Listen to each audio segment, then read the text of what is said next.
요한 3서 1장 1절에서 12절까지 함께 교독합니다. 장로인 나는 사랑하는 가이오 곧 내가 참으로 사랑하는 자에게 편지하노라. 사랑하는 자여, 내 영혼이 잘됨같이 너가 범사에 잘되고 강건하기를 내가 간구하노라. 형제들이 와서 내게 있는 진리를 증언하되 너가 진리 안에서 행한다 하니 내가 심히 기뻐하노라. 내가 내 자녀들이 진리 안에서 행한다 함을 듣는 것보다 더 기쁜 일이 없도다. 사랑하는 자여, 너가 무엇이든지 형제 곧 나그네 된 자들에게 행하는 것은 신실한 일이니 그들이 교회 앞에서 너의 사랑을 증언하였느니라. 너가 하나님께 합당하게 그들을 전송하면 좋으리라. 이는 그들이 주의 이름을 위하여 나가서 이방인에게 아무것도 받지 아니함이라. 그러므로 우리가 이 같은 자들을 영접하는 것이 마땅하니 이는 우리로 진리를 위하여 함께 일하는 자가 되게 하려 함이라. 내가 두어 자를 교회에 썼으나 그들 중에 으뜸되기를 좋아하는 디오들레베가 우리를 맞아들이지 아니하니 그러므로 내가 그 행한 일을 믿지 아니하니 그가 간 말로 우리를 비방하고도 오히려 부족하여 형제들을 맞아들이지도 아니하고 맞아들이고자 하는 자를 금하여 교회에서 내쫓는도다. 사랑하는 자여, 악한 것을 본받지 말고 선한 것을 본받으라. 선을 행하는 자는 하나님께 속하고 악을 행하는 자는 하나님을 배웁지 못하였느니라. 때에 들여오는 무사람에게도 진리에게서도 증거를 받았으며 우리도 증언하노니 너는 우리의 증언이 참된 줄 아느니라. 아멘. 아멘. 십자가에 달려 죽으시고 무덤에서 부활하신 예수님은 친히 제자들을 만나 아버지께서 나를 보내신 것 같이 나도 너희를 보내노라 라고 말씀하시고 너희는 온 천하에 다니며 만민에게 복음을 전하라고 명령하셨습니다. 그 후에 주님은 갈릴리에서 다시 제자들을 만나 그 유명한 지상 대명령을 하십니다. 마태복음 28장 19절에서 20절 함께 읽지요. 너희는 가서 모든 민족을 제자로 삼아 아버지와 아들과 성령의 이름으로 세례를 베풀고 내가 너희에게 분부한 모든 것을 가르쳐 지키게 하라. 볼지어다 내가 세상 끝날까지 너희와 항상 함께 있으리라. 아멘. 부활하신 주님은 곧바로 승천하지 않으시고 40여일 동안 제자들과 함께 계시면서 하나님 나라의 일을 말씀하시고 마지막 승천하시기 전에 제자들에게 유명한 약속을 그들에게 하시는데 사도행전 1장 8절에 또 한번 읽어보죠. 오직 성령이 너희에게 임하시면 너희가 권능을 받고 예루살렘과 온 유대와 사마리아와 땅끝까지 이르러 내 증인이 되리라. 부활하신 주님은 40일 동안 제자들에게 여러 번 반복해서 복음 전파를 위임하고 명령하신 것은 그들에게 주어진 최우선의 사명이기 때문입니다. 이 명령은 당시 제자들에게만 주신 게 아니죠. 모든 교회, 신약시대의 모든 교회를 향해 주시는 사명입니다. 복음을 받는 사람은 영원한 생명과 더불어 그가 받은 복음을 다른 사람들에게 전하는 사명도 함께 받습니다.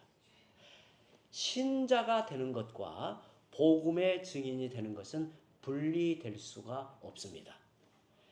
복음을 듣고 영생을 얻었지만 나는 전도하지 않겠다는 신자는 있을 수가 없습니다.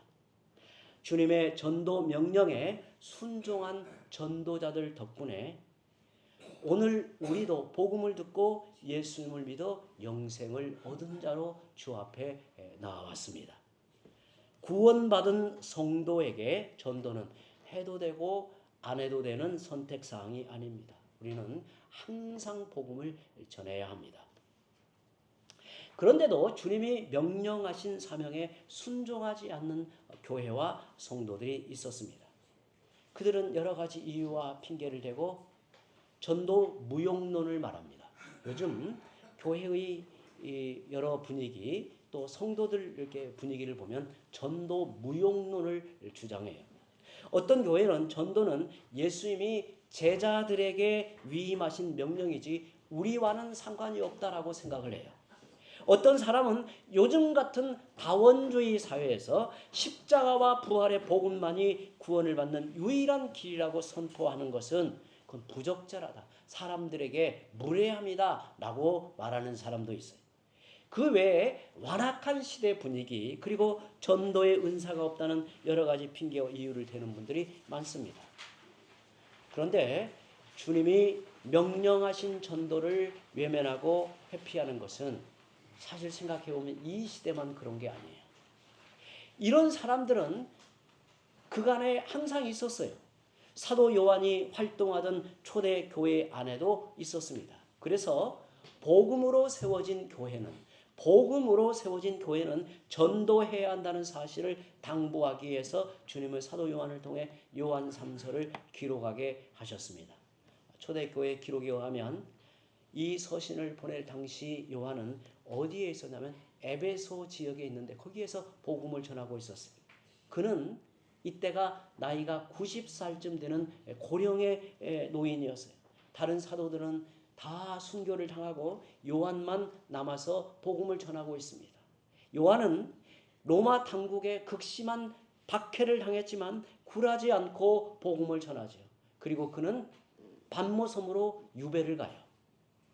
우리가 읽은 요한 3서에는 이 요한 3서에는 전도자라는 말이 나오지 않습니다. 그런데 초대교회 때는 전도자를 가리켜 5절에 나오는 대로 흔히 나그네라고도 불렀어요. 나그네.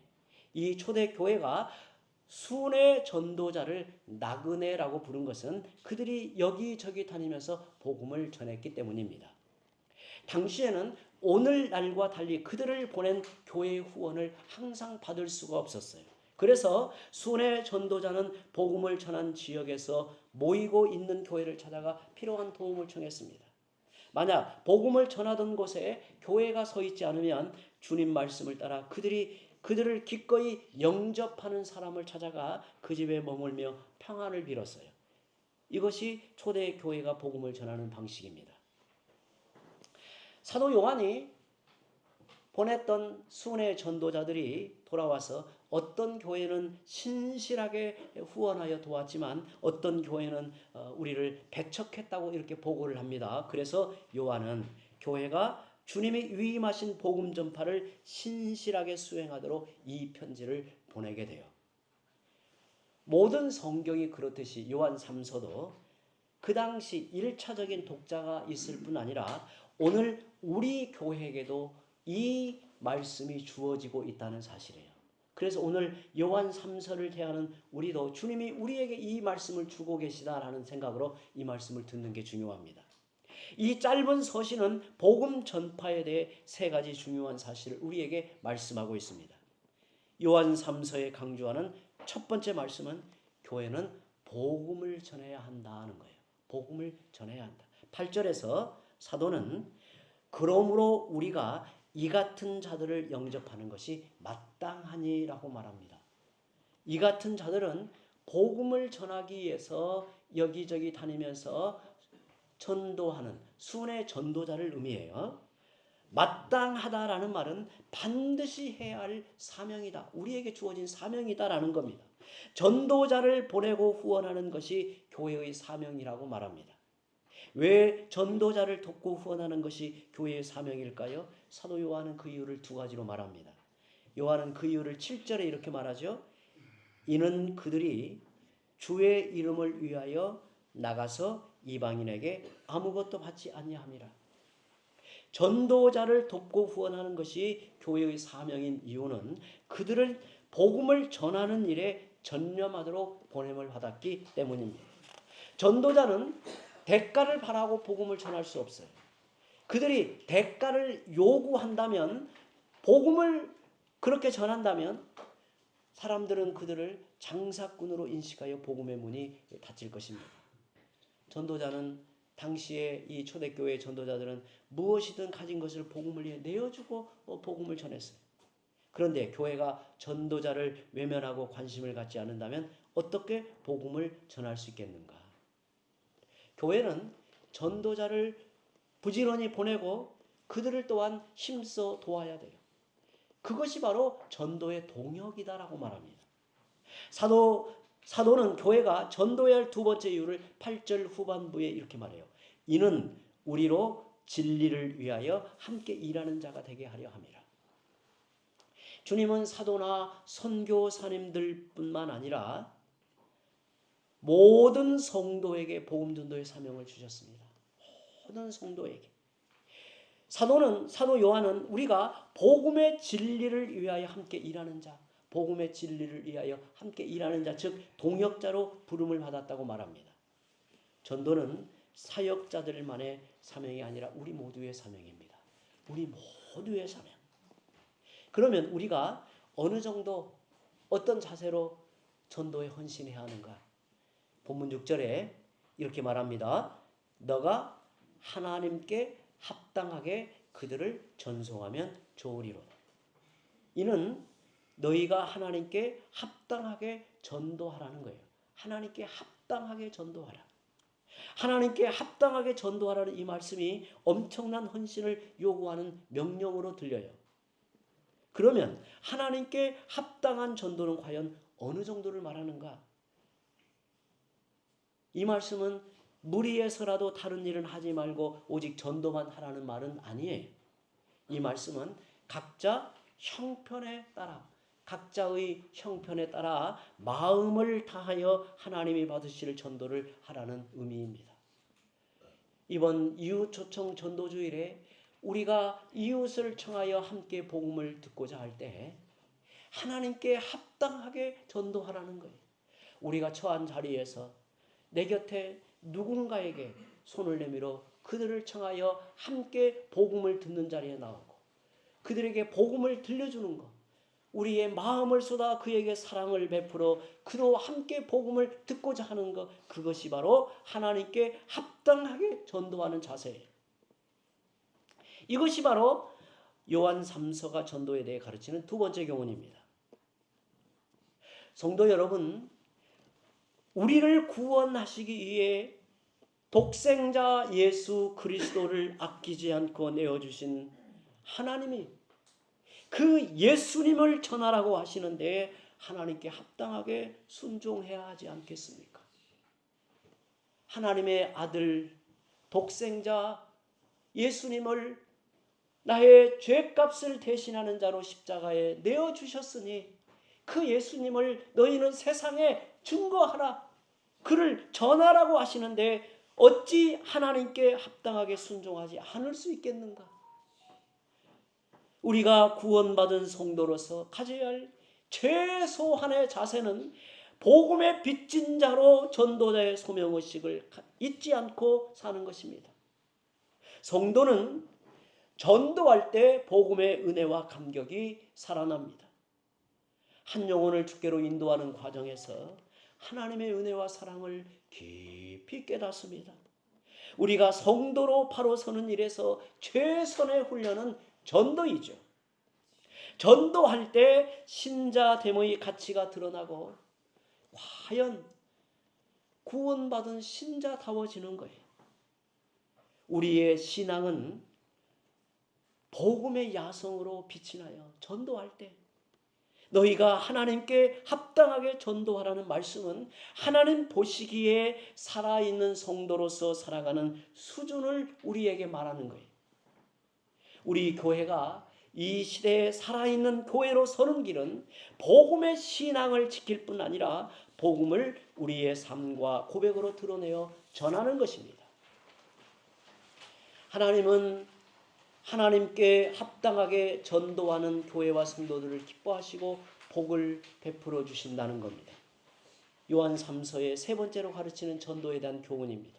사도 요한은 이 서신의 서두에서 수신자인 가이오를 축복하고 있습니다. 2절 함께 읽죠. 유명한 말씀입니다. 함께 읽습니다. 사랑하는 자여 내 영혼이 잘됨 같이 너가 범사에 잘되고 강건하기를 내가 간구하노라.